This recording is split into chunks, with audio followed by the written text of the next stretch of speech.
This is Stephen Sargeant, Around the Coin podcast. This episode, I speak to Barney Mannerings. He's the co-founder of the Vega Protocol, which is a Web3 decentralized derivatives layer on the Web3 platform. He's backed by Coinbase, Pantera, and other prominent VCs. Barney sits at the intersection of like institutional finance and crypto, and he's founded Vega. And then after years, almost decades, working with the London Stock Exchange, we're going to talk a lot about decentralized exchanges, derivative products, which are very complex, tap into DeFi, as well as the balance between privacy, compliance, as well as decentralization. And he even shares a little bit about his $43 million fundraise through Coinless, which is a community token sale platform. Stick around. This is going to be an amazing episode for those that are interested in Web3, especially in the decentralized finance space. Hope you enjoy.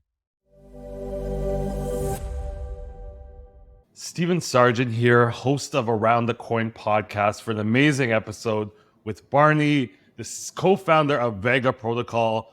Barney, tell us a little bit about the protocol, a little bit about yourself, and then we're going to jump right into your background. Yeah, just a little bit about me. I'm a computer scientist originally, spent much of my early career working kind of traditional finance, where I sort of saw a lot of trading systems being built and a lot of trading systems being used by traders, started to understand how that works. And then I kind of fell down the rabbit hole of Bitcoin and Ethereum and crypto and DeFi. And I sort of saw the opportunity to build something for these sort of complex derivative products that would enable high quality kind of production quality, if you like, professional quality on-chain trading of derivatives. And that's really what we've dedicated the last 4 or 5 years to building. It sounds crazy. When you think 4 or 5 years in like crypto and DeFi terminology, it's like dog years, right? It feels like 20 years. 4 or 5 years seems like forever ago to start any project in crypto, right? They usually pop up within months. And your background, you went to school for computer science, and one of your dissertation was on autonomous robotics. We just saw Elon Musk talk about Optimus, which is pretty much the robots of the future. Did you think this was going to come already? This was back in 2004 when you were in school. Do you think we're a few years too late, or did you feel like within the next 20 years we would see things like this? I mean, it was pretty sort of, I was working a lot on sort of moving cars around, like sort of radio controlled cars, but like getting them to drive themselves. And it was pretty clear that we didn't have the computational capability or the sensors. Like there was a lot still to do. We could kind of get them to drive around the computer science department sort of on their own if you squint, but really there was a lot of work to do. And I think, you needed the sensors, you need the computational power, the high resolution cameras, all of that. And then even then you probably still needed, a good few years of work on the sort of AI systems to really get it good. So yeah, it was always quite a long way off. And that's probably why I didn't sort of go on into academia to continue the work on that, because it didn't feel quite like it was going to have, an amazing outcome, in society for a while. Can you see crypto being used? I know a lot of people talk about autonomous payments and micropayments and crypto used to kind of funnel this autonomous driving ecosystem.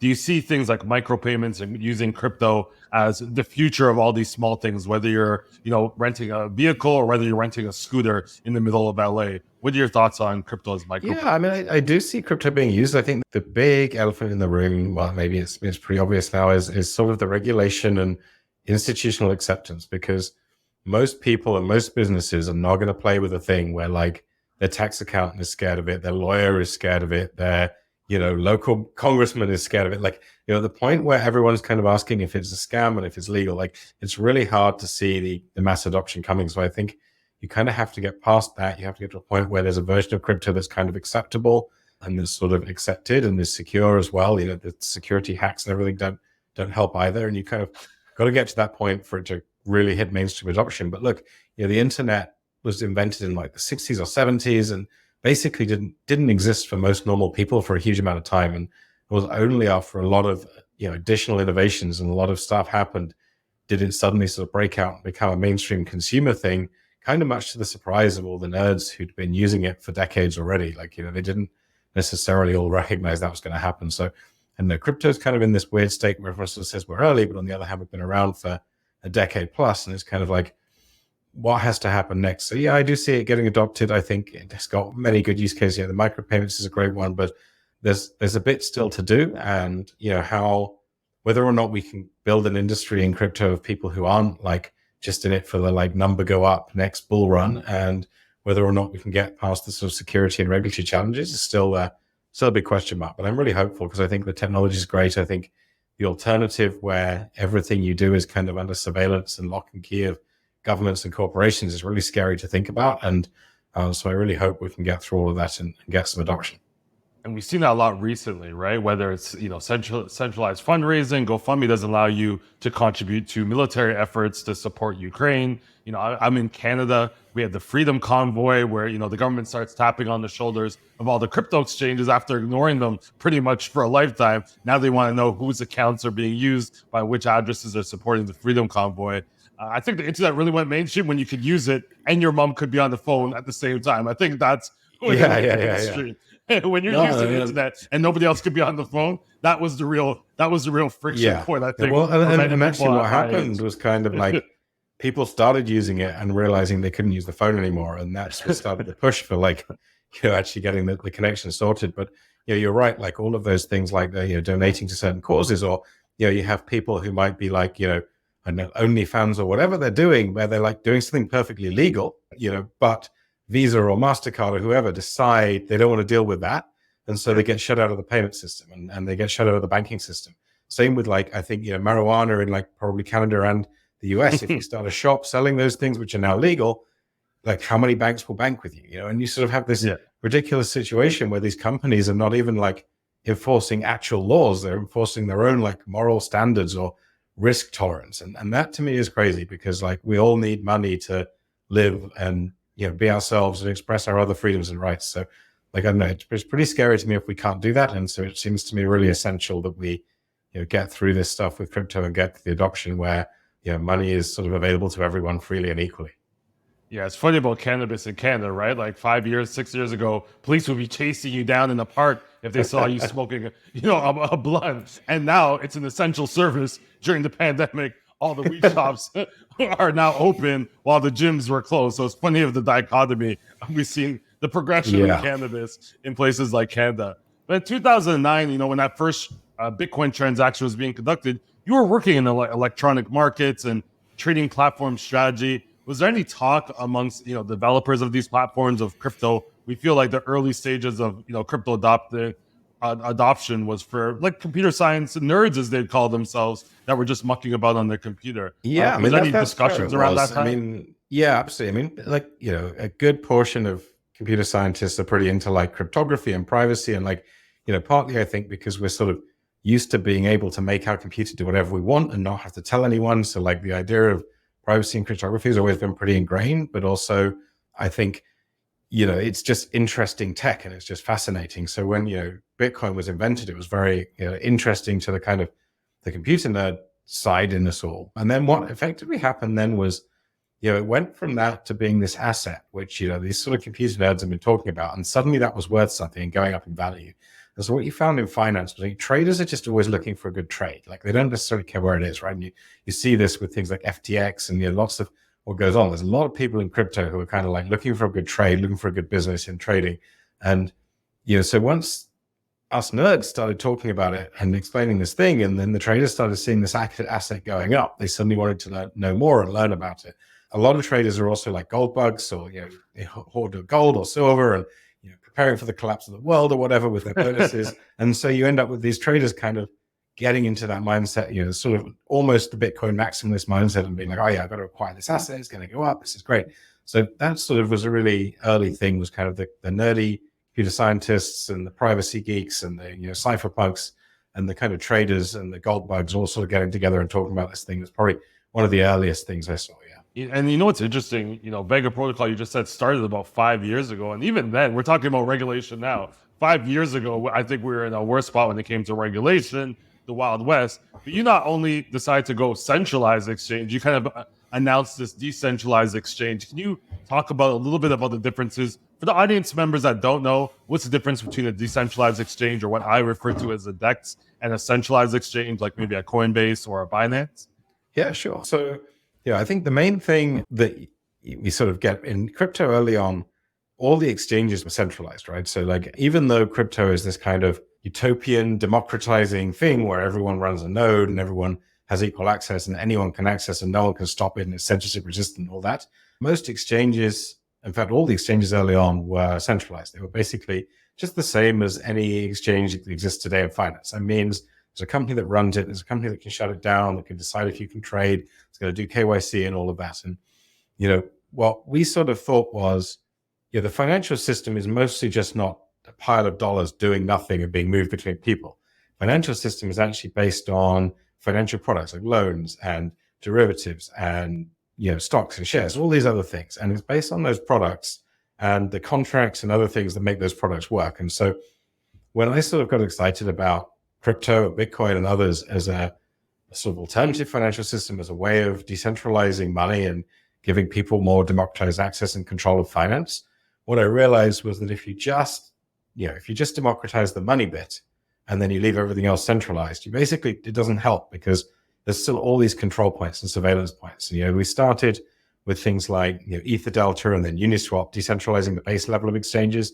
But now it's time to decentralize all the other kinds of product, the loans, the derivatives and everything else. And so, when we came to look at derivatives, which is sort of an area I have some experience and specialty in, and it's a kind of relatively complex area that was a bit harder to get done than say, straight spot swaps, we started to realize that it was really important to have all this infrastructure that enabled each part of the financial system to be decentralized so that we could build this kind of alternative financial system. So we came in and said, let's try and build the equivalent of, BitMEX or any of these derivatives exchanges that's kind of centralized, but let's build a version of that where it's completely decentralized, where all of the users control it, where the users are the ones who even decide what's listed. It's not like there's a company deciding to list something. It's not like there's a company setting fees and receiving the revenue. Just like with Bitcoin, just like with Ethereum, users are running the nodes, users are creating their markets, deploying the contracts.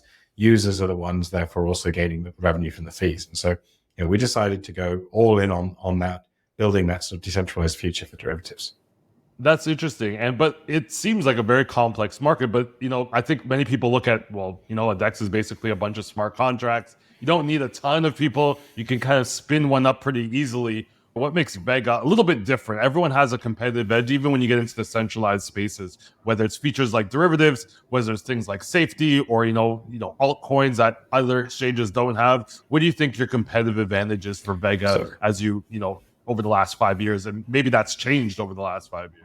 Yeah, I think, that one of the things that we have as a competitive advantage, I guess, is that we sort of have this app chain that we've built that is designed exclusively for trading. And that means things like you don't have gas fees to pay when you place an order. So, you use Binance, you place an order as free. You use Uniswap, you place the equivalent of an order, it costs you gas, right? So, when you have something on like Ethereum or one of these other chains, you end up paying gas even when you're not actually doing anything, even just to place an order. And that kind of sucks from a user point of view. It sucks from a cost of trading point of view. And it sucks from a platform point of view because if the platform doesn't get your order because it's expensive to place that order, and the platform doesn't get the information that your order provides about the price. And that's important information. So, we built this app chain, which gives it the ability to have things like free orders. And you'll see also people like DYDX have also recently moved to a similar kind of app chain model, I think probably for roughly the same reasons. It's not just the order pricing, there's lots of other things you can optimize. And then the other thing I think we do that's maybe pretty unique is anyone in our community can go and propose and create markets on the Vega protocol. The moment that's done through writing some JSON code, connecting, defining the Oracle yourself and all of that. In the next couple of months, we'll be launching some sort of front ends where you can literally kind of select the oracles and just kind of click and just launch the market. But anyone can launch that market. And that's kind of super exciting because it means that you're not waiting for a listing team and there's no company or team or group of people in the way of you trading what you want to trade. It's just like, you want to trade this, go for it. So I think that's really exciting as well. And then the thing that we're coming out with soon, which I'm also very excited about, is I think we're going to be the first that I know of to do this, certainly in derivatives. We're going to have true hybrid order books where there's like an AMM curve like Uniswap and also an order book on the same order book. So you're literally going to have the ability to place AMM style liquidity, to place order liquidity, and traders will automatically be routed to the best price of those. And I think that's pretty much a first as far as I'm aware. So all of those things together, I think, give us this kind of really great sort of ability to have an optimized platform with the lowest trade cost of trading, highest performance, with this amazing, user experience in future. And even now the users can do it where users can create their own markets And then with this kind of great solution for liquidity, where there's both the AMM and the order book side working together to provide the most liquid market. So those are kind of the key things I think make Vega stand out. That's really interesting. And you talked about gas fees. You know, as an NFT purchaser myself, like there's nothing worse than competing for an NFT, losing the gas fees, and not getting the NFT as well. I can only imagine something that's trading, you know, hundreds of tokens a week or a day, how frustrating that could be and how expensive it could be, and not even getting a position at the table to kind of play the think game. about it like this, like, you know, when you use Uniswap, right, you know, you make an order, you want to buy like $200 or $500 worth of something, and you're looking at it as like 1.3% slippage. You're like, okay, cool. That means they lose like $6 on slippage. And then you look at the gas, and it's going to cost you like $28 in gas. And so you're like, you know, the market slippage is not your problem. It's the Ethereum gas, right?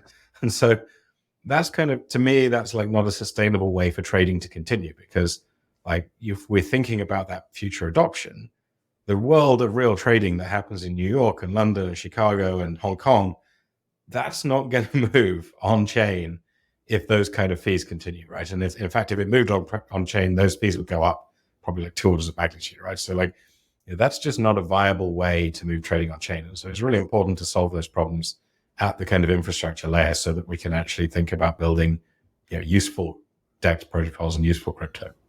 And one of the problems I know that Ethereum has, and maybe other chains have, is this kind of MEV, or, you know, what we call it, basically what looks like legalized front running, where miners are going to pick up the, you know, expensive fees, or they might even try to manipulate the purchases depending on NFTs. Maybe just go through, because you have an anti-front running coming soon to your platform. So maybe you can talk a little bit about MEV, what's the issue it has, and how you're going to combat it using some of the solutions that you're bringing out. Yeah, definitely. I mean, and just like the thing with fees, it's kind of like, this is to me make or break. It's like, you do not want to be involved in a situation where like every time you want to do something, people who are richer than you with computers that are like closer to the network than you get to jump in front of you and like make your life worse. Like, you know, you'd rather not have that. So, you know, the reality is there's kind of like the simple front running MEV, which is just like, I can see what you're going to do and I'm going to do it. And then there's like the crazy MEV craziness that can happen on Ethereum, where it's like you have bots that literally try simulating what would happen if they ran your transaction, sometimes with different parameters too. And if them running your transaction would be kind of profitable, even if it's like you're purchasing an NFT or anything else, they're going to like run it instead of you or like do something else. So you have these like crazily complex algorithms, like literally just looking at the mempool, like hunting the mempool for things that you're doing that let them exploit you. And that to me is like just a big no-go for like, what do we not want in our trading systems? What do we not want in our financial infrastructures? Like everyone talks about how modern finance is rigged. You know, it's rigged against the consumer, rigged against the individual. And then you build a thing where it's like designed from the get-go to be rigged.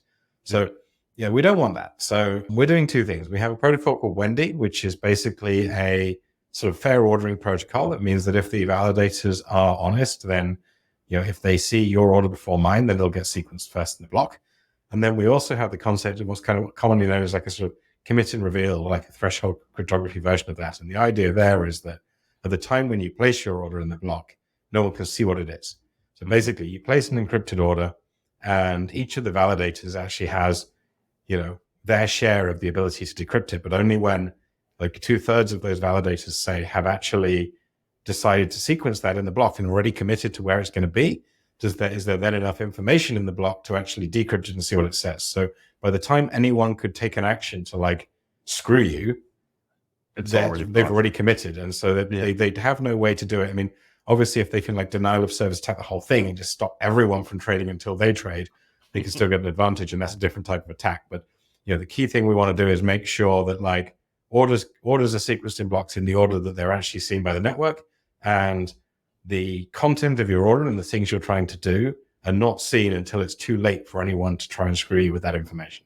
And how can you do this? Do you have your own blockchain? Are you just running an application on top of the blockchain? Because I think people have been trying to solve that. I know Flashbots have tried to solve this for Ethereum. It's not as easier said as done, because you have to get all the buy-in from the consensus. Yeah, I mean, the problem with Ethereum is twofold. Firstly, solving it for like Ethereum is a general purpose chain. It's like it's like a computer, right? And it can do anything. So solving these problems for a general purpose chain is super hard, because the problem can come in many forms because the computer can do anything. So it's really hard to do for Ethereum. The other reason it's hard to do is because Ethereum is live, has a lot of adoption, and already works a certain way, right? And so changing it to work a different way has all kinds of other, negative externalities, other costs, and other stakeholders who might be against that. So, it's very, very hard to solve for Ethereum, and I don't really think it will ever be solved for a general purpose chain like Ethereum completely. But that's where our app chain comes in. We're built on top of Tendermint, which is a well-known consensus layer, but we're like, looking inside Tendermint, looking at how to basically build our chain so that it works in this way. But because our chain only does trading, it's a lot easier to say, well, it should work like this, and that's a way to solve this problem. And that comes up a lot. The same sort of thing comes up with scaling, right? So people often used to talk about sharding Ethereum. Problem with sharding the Ethereum chain is every contract might want to talk to every other contract, and they're all potentially on different shards or chains. And so that gives you this like explosion of complexity if contracts want to talk to each other. The nice thing about markets is like your order goes in market A, it doesn't care about the state of market B. So I can run market A on one shard and market B on another shard, and they don't have to interact and they don't need to talk. So suddenly that communication complexity goes away. So by narrowing the scope and saying this is an application specific chain, there's like 99% of applications it can't do, but the 1% it can do is like trading, and there's a huge amount of value there, and it can do it way better and be optimized for it. Like that's the reason for doing this kind of app chain. And I think that's important, is like specializing just for trading. You see a lot of centralized exchanges. This is exactly how centralized exchanges work, right? The London Stock Exchange, the New York Stock Exchange don't run on WordPress, right? They build a matching engine just for trading.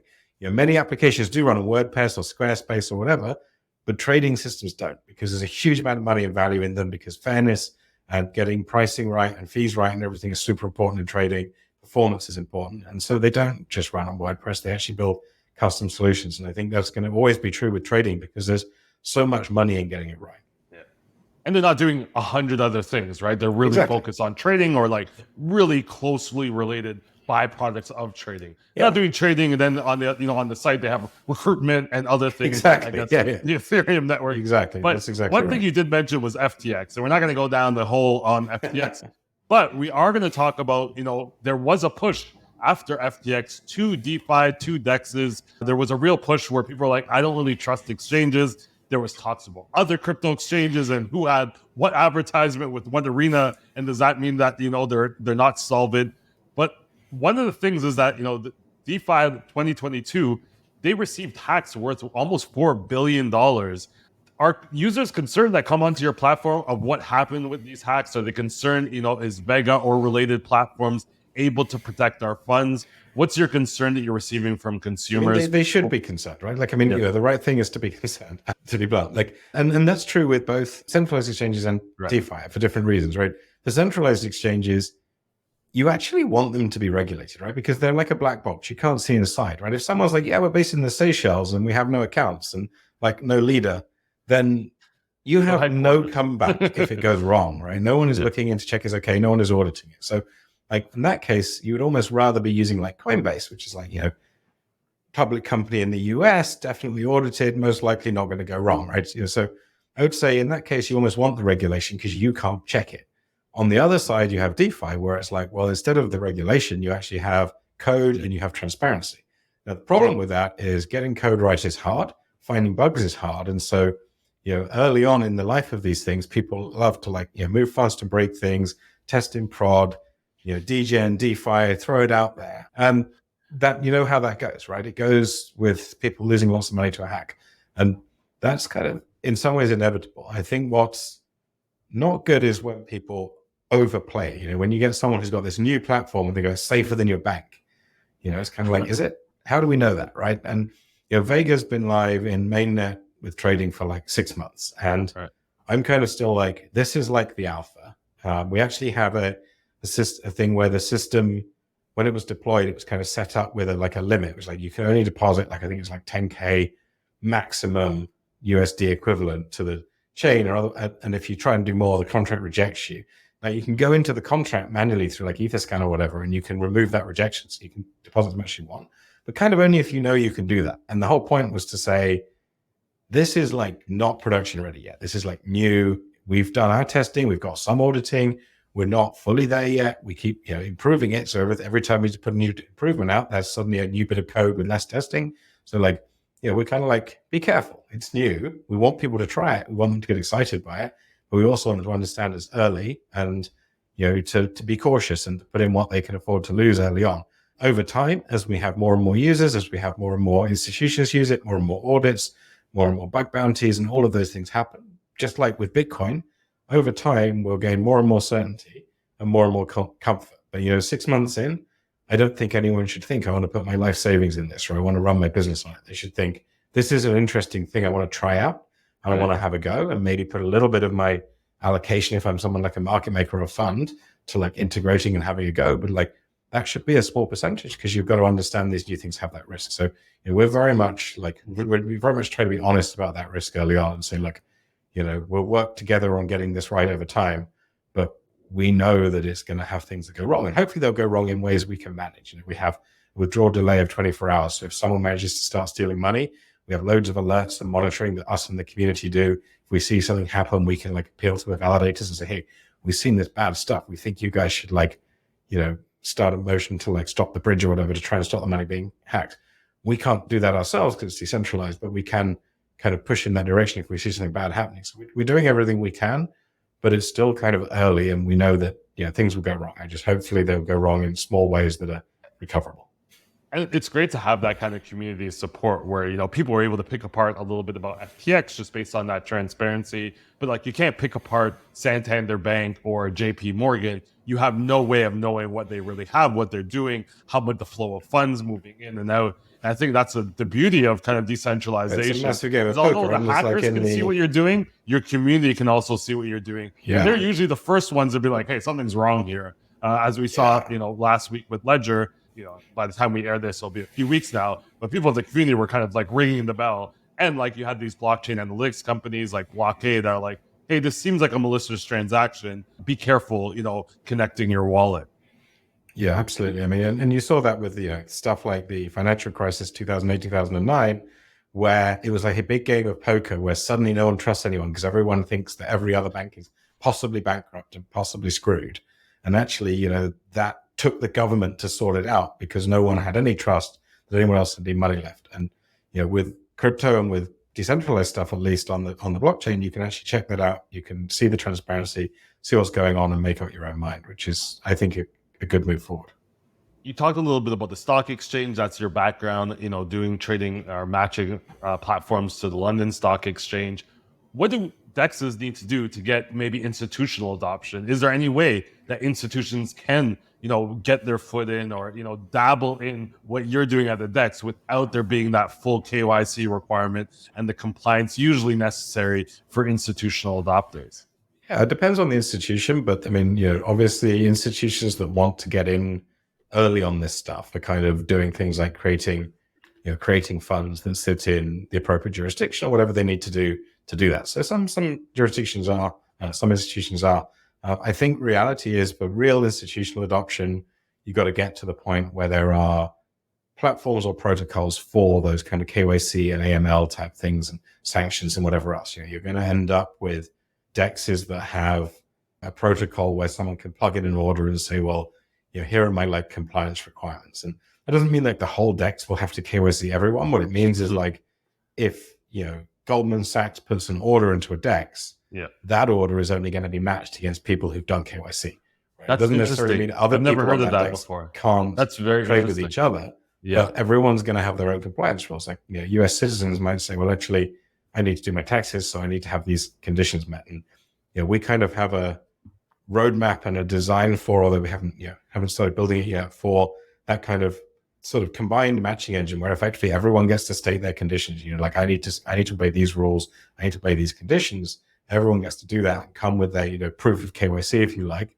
And then effectively everyone's trading can then be matched to only people who they're compliant with. And so you end up with this situation where the platform itself doesn't prevent anyone from placing orders and placing liquidity, but everyone's trading meets their own compliance requirements. And I think to me, that's the most sensible way to do this decentralized stuff in the long run, because decentralized systems cannot be like a centralized system that knows every rule in the world and updates, because there is no one to do that update. So I think you need something a little different.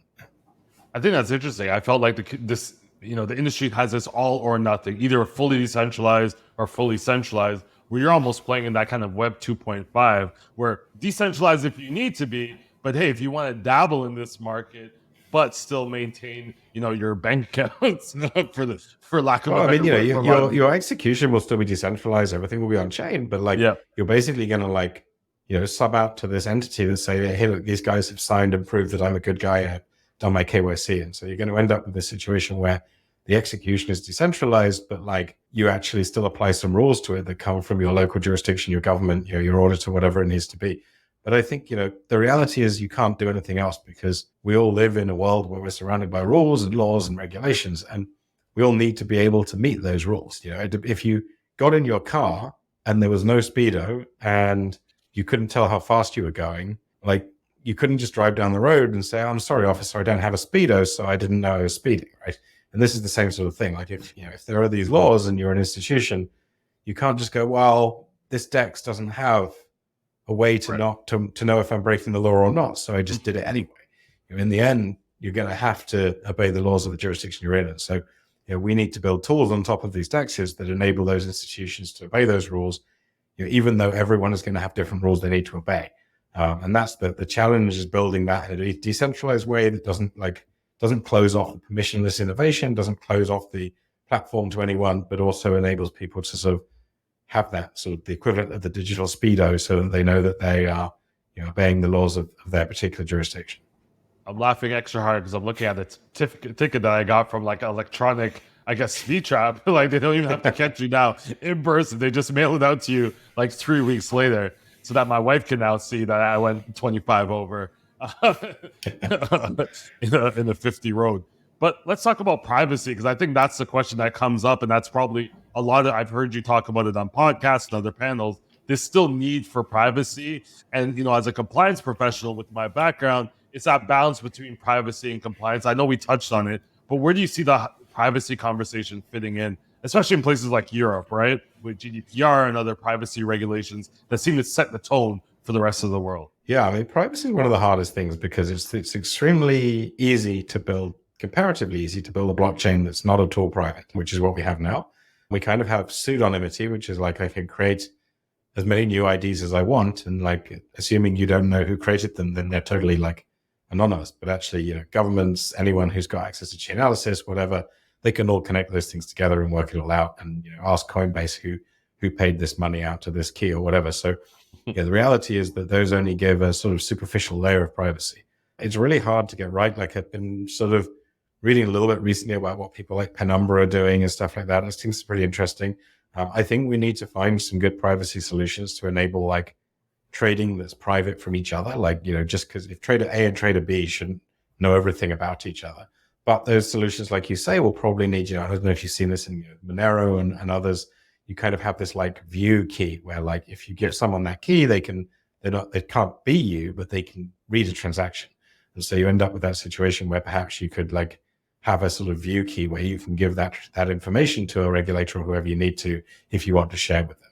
But yeah, I think privacy is going to be really important because like completely transparent trading probably doesn't scale up to the level of adoption we want. I think that's a new thing about privacy pools. And I think Tornado Cash had that privacy element. I believe that they had view keys. The problem is criminals aren't going to give you those view keys. So it kind of negates kind of the information you're going to get from criminals, especially. Tornado Cash are in a difficult place, right? They're in that. Firstly, they're sort of enabling a thing which it kind of goes the other way around. Like, I don't think the US government look around for like, are you breaking the rules? They basically go, is someone doing this?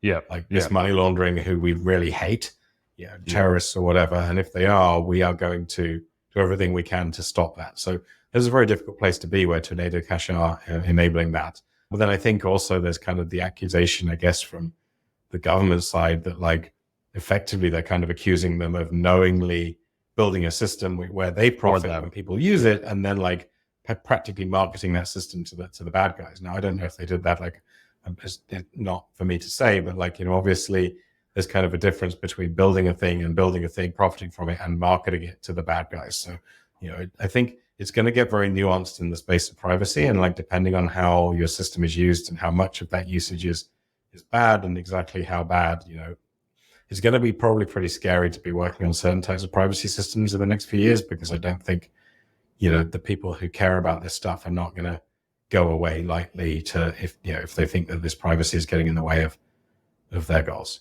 Yeah, stay away from ransomware and anything that's state-sponsored hacking. Those are the two areas that the U.S. is probably going to be on you. What are your thoughts about them going after the developer, arresting the developer? It's just like you have a platform, you're building it for traders, but maybe there's a loophole where somebody can get in and exploit it. Where it's like, hey, we're just focusing on traders. That's all we're focused in. But now a bad actor, because they live in a certain country, used our platform. Now we're the target of sanctions as well as other things. What are your thoughts about, does the SEC Yeah, I mean, really have a I case really here? don't like that they went after developers. I think it's a bad Yeah. precedent to set. I mean, even if you think about it, it's kind of like going after the mint, the people who print the banknotes, because some criminals jumped across the border with $10 million in banknotes in a briefcase. It's kind of like, well, people who created the banknotes did not enable that crime. They just created a tool that can be used for good or bad. Going after somebody who creates a crowbar because someone used it to break into a house. So I think, I mean, I don't think going after the developers is good. I don't know whether there's more to the story of how the developers were profiting or what they were actually doing, but like the optics on it for me of kind of like someone is just building code and deploying that code and doing so, within the laws of things like the First Amendment and whatever else that you guys have. Like when you see that, it's kind of like, it's very scary to see someone go after developers. So I don't know, like I don't feel good about that. I think it's something that'll be interesting to see where they get to with that, whether they're able to pin something on them or whether they have to kind of stop doing it. I guess if it turns out to not have been okay to go after the developers, they probably won't be able to do that in future, but we'll wait and see. But it still buys them some time, right? It buys them at least 3 or 4 years of lawsuits and court dates. And if you're a developer kind of in that area, you're now taking that extra caution until there's like as you said, a precedent that has been set.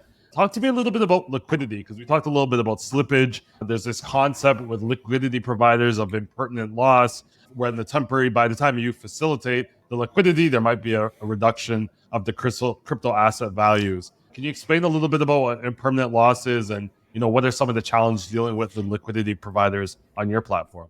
Yeah, so impermanent loss it's not all that impermanent, but it kind of relates to the way that when you place liquidity, particularly in an AMM curve, like a constant function market maker, effectively when you place liquidity in that way, you're going to be kind of on the losing side. If the market's going up and people are buying from you, then you're effectively selling. So you're sort of stuck on the losing side, which is what market makers do. And market makers who market make on order books, like even the Vega decentralized order books, obviously they make a spread. They make potentially a share of the fees. And the idea is that your spread and your share of the fees and your trading capability, your trading prowess, if you like, mean you're going to make money on those things and then lose money basically because you have to be buying when everyone's selling and selling when everyone's buying. And if you're good at this job of being a market maker, hedging, setting the spread right, setting your pricing right, then you're going to make money over time. But it is, in traditional finance, it's an incredibly difficult, nuanced and high volume business with very difficult margins. So being a market maker is quite hard. And liquidity is an important part of like any trading platform.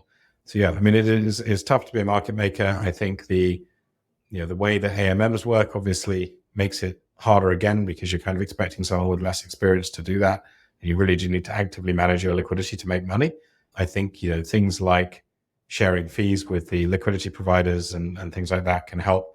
And obviously, how well a protocol does or an exchange does at setting those fees, sharing those fees and incentivizing good liquidity will probably affect how attractive it is for liquidity providers. That makes a lot of sense. We talked a little bit about the challenges with Ethereum, not necessarily focusing on trading, which your platform does. Do you still run into any problems of like speed or downtime, or is like speed the kind of place people come to your platform for, right? The trades are focused on trading. They know when they conduct the trade, all the resources are being kind of pooled into that transaction versus 100 other places that Ethereum has. Yeah, I mean, we haven't seen any speed issues yet. We're kind of like sub-second block time, usually like between 0.5 and 0.7 seconds per block. So like it's pretty snappy, pretty quick. There is the like slight thing, when the validators decide to upgrade the network to a new version, there is a point in time where the network has to kind of stop producing blocks on the old version and make them on the new version. So you have these like, small periods of time, which are announced ahead of time by the validators on the network. You have those times where the network won't be producing blocks. And so a trader will have to take account of that, where in a normal exchange, they probably do that, after the market closes or something. So you have a few things like that. But otherwise, speed-wise, performance-wise, we haven't had issues yet. We will do at some point. Obviously, it's not infinitely scalable. We have plans, like I mentioned earlier, this ability to kind of scale markets onto different shards. So we have plans to address that with a future version. But at the moment, if people launch many markets and many traders came onto those markets, you could possibly end up at the point where the network starts to get full and there's like some kind of either speed or availability issue. Either it gets slower or it becomes the case that some percentage of people, ones maybe making smaller transactions or smaller orders, can't always get an order into every block. They might have to wait. So those things can happen in future as we get more successful, but we do have some plans in the works to hopefully address them before they become a big issue. I love the transparency. This is a great opportunity to talk about purpose-built blockchain. This is something that you did 5 years ago. Do you see that coming out more often, where organizations, protocols are focused on one thing and doing that well versus kind of offering the full range of services that maybe some do. I mean, partly because of the success of things like Cosmos and others. You look at obviously DYDX-V4 is a purpose-built blockchain for trading. Then look at things like Pyth, the Oracle. Their network, PythNet, is actually a fork of Solana, but it's a blockchain that exists only for being an Oracle. So you sort of getting these specialized blockchains coming up. You have things like IBC, Axelar, Wormhole, allowing cross-chain communication to be better. So you sort of have this situation where moving money and funds and messages between chains is getting easier. You've got these kind of high-performance use cases where actually it makes sense to do things on a purpose-built chain. And then you have Celestia, Cosmos, etc., which are helping build the sort of building blocks that make it easier to do purpose-built chains. So I do think this sort of app chain narrative will become very important for particularly high performance and performance sensitive things like trading. Maybe gaming will have similar things, I don't know. But then you also have some incredible technology in things like Sui, where they have this amazing scaling technology within one chain where a single validator can end up being like a whole data center. And those ways will also enable a lot of scaling. So I do think you'll have kind of a mix of both. You'll have sort of scaled general purpose chains as well as these like app specific chains where they make sense. Can you talk a little bit about Oracle? I think some people understand on the call, and some people, their mind's going to 300 and the magical oracles that you had to climb to go visit. So maybe you could tell me a little bit about the Oracle and how does that what is the connection between an Oracle and the trading platform that you have? Yeah, so I mean, with spot markets, obviously you just trade two things, right? So you have some USDT and you on some ETH, so you just have a price, you exchange one for the other, your trade is done. With derivatives, what happens is you put up what's known as margin, you have leverage, and over time, as the trade evolves, you make money or lose money on that trade. The way you make money or lose money is basically due to some information about the world that comes in that sort of changes the settlement, changes the price, changes how money moves. So like if you've gone long and I've gone short and the price moves up, then some of my money becomes some of your money. And usually the way that settlement, that movement of the money between the two happens is because there's some external data that drives it. If you have a dated future, then that's like at the maturity, it's the 31st December at midnight, you take a price. If you have perpetuals, which are like the most common in crypto, that happens maybe once every 8 hours. And like you take a bit of data every 8 hours and you use that to move money between me and you, between the longs and the shorts, and make sure that everyone is kind of good and that the money moves correctly. So it's obviously a very important thing in derivatives to have that Oracle be there, because that's what makes everyone make the correct profit or loss. That means it's very important for two things. One is like getting fresh, low latency data when you need it to make sure that the settlement is accurate. And the second one is like the security of oracles. So if you just have like a guy sat there with MetaMask just signing messages going, the Bitcoin price is 43K, the Bitcoin price is 20K, then obviously, if they go rogue or if they fall asleep, the market's going to stop working, right? They're going to take a short position and then send a rogue message that says the price is 5K and profit, or they're going to fall asleep and there's just going to be no message for like a week. Both of those are bad. So what you tend to have is these like complex Oracle solutions like Chainlink and Pyth and others, where you take data from multiple sources, you have multiple signers proving it, you have different ways to kind of allow people to verify that the data is correct and get that data on chain. So yeah, that's basically the whole Oracle thing. There's a whole bunch of projects doing it. They all have different pros and cons.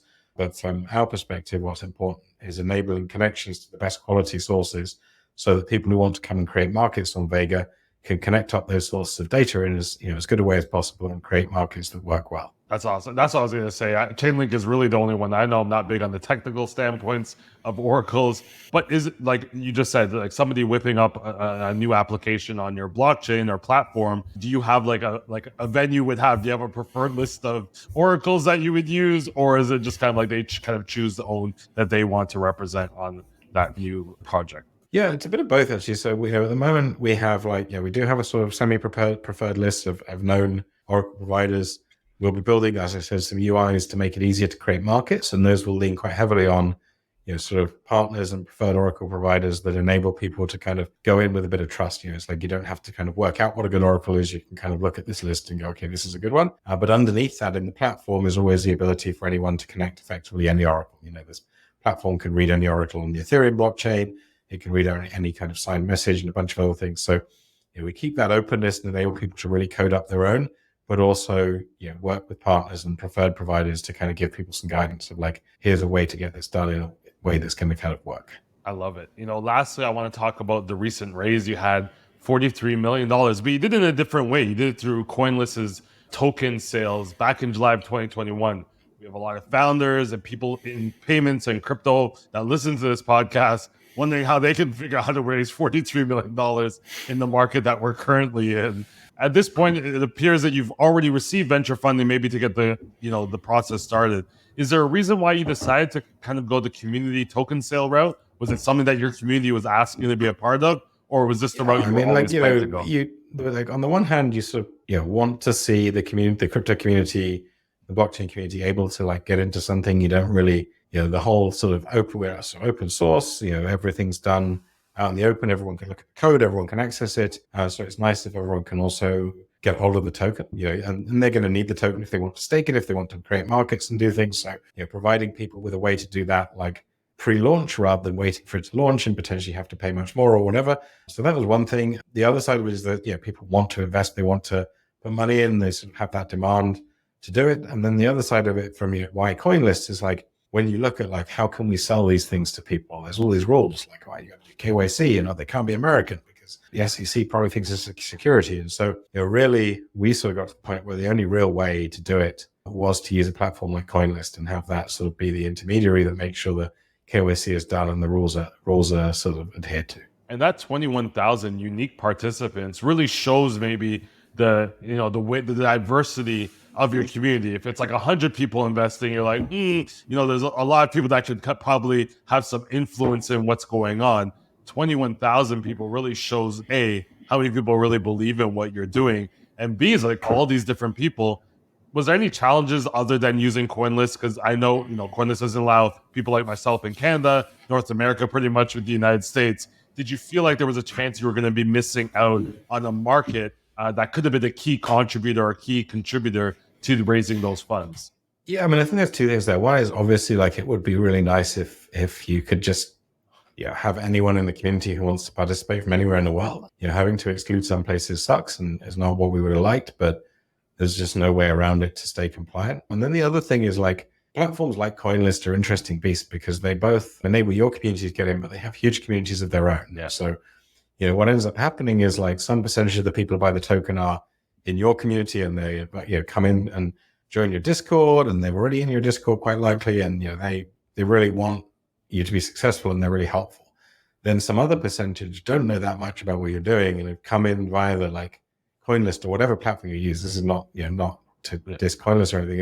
It's going to happen on any such platform, but they come in because you're on that platform, because they're on that platform and they're part of that platform's community. And so they're probably just thinking, on average, once I invest in one of these things, it goes up by this much. And really, they just want to see that. And so they tend to be the ones who come into the Discord and they kind of make annoying noises or whatever. And, just only want to talk about the price of the token. And then you're sort of well, we've always said this is not about, it's not about that. It's about being part of the journey of building this thing and everything. So, I think that's one of the challenges that exists there. It is what it is. And you get through it and you just have reasonable moderation on your community. And we did actually do some stuff we tried to have people, we did a sort of snapshot of our community channels before we announced the sale. And basically anyone who was in that snapshot got a kind of special pass where they could get in, so that we made sure that anyone who was part of our community before we sort of joined forces with the CoinList community actually definitely got in, because we wanted to make sure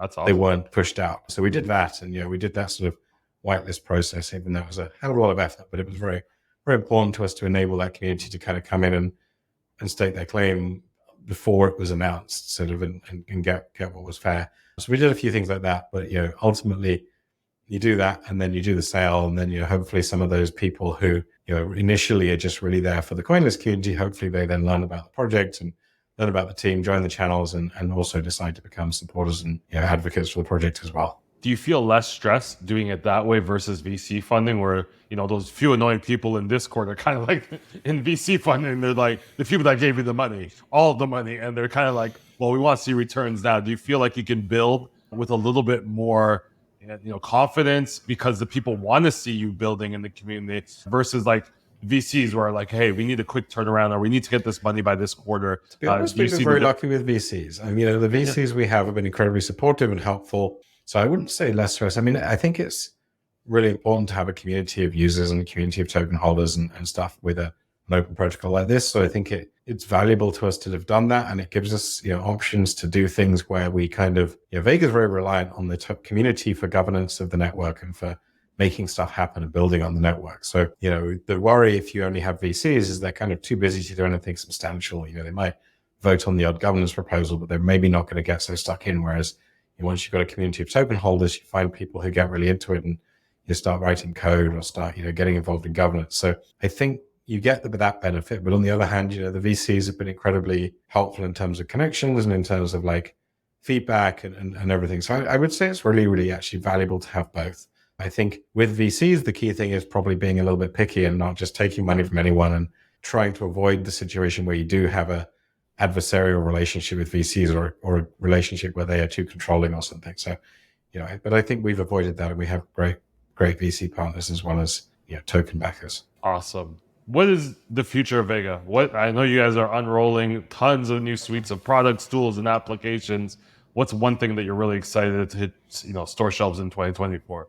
I think, I mentioned that the sort of, the market creation UI and making that super easy. I'm very excited about that. The other thing I'm super excited about that'll follow on from that is, this kind of the more programmable version of the Vega chain. So, at the moment we kind of have products like perps and futures that are available. Next year, we'll open up the SDK on the chain to enable the community to actually build their own derivative products and their own risk models, which will really open up kind of any kind of product, much more like, writing a smart contract in Ethereum, but like a smart product, if you will. That's super exciting to me because that's actually where you get to enable kind of real innovation in the derivative product layer. And so I'm super excited to see that happen, perhaps towards the middle or end of next year. Now you travel a lot. It looks like you go to conferences. You're a staple on, the biggest panels around DEXs, privacy, and decentralization. Where are some of the places that you love to go? Like, where's there great food, great community? For those that are looking to travel or attend a conference, where are some of those personal places that you're just like, oh, I can't wait to go back here? So Japan, I've only been to Tokyo and only for like, I think 3 or 4 days.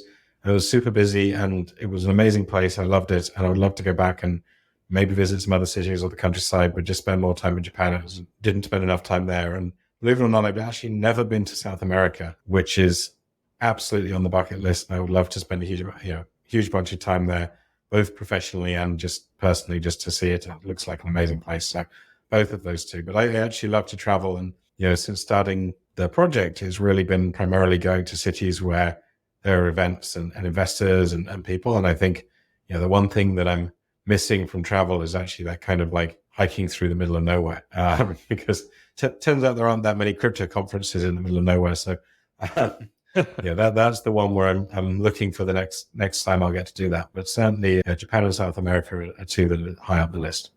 And then lastly, you're building a huge platform, a huge protocol, but there's also a lot of competitive networks, maybe not even competitors of yours, but there's a lot of people building blockchain, AI, decentralized protocols, DeFi, one pops up every day. How do you maintain and retain top talent, like the best Solidity engineers and the best, blockchain builders? How do you find and maintain that top level talent?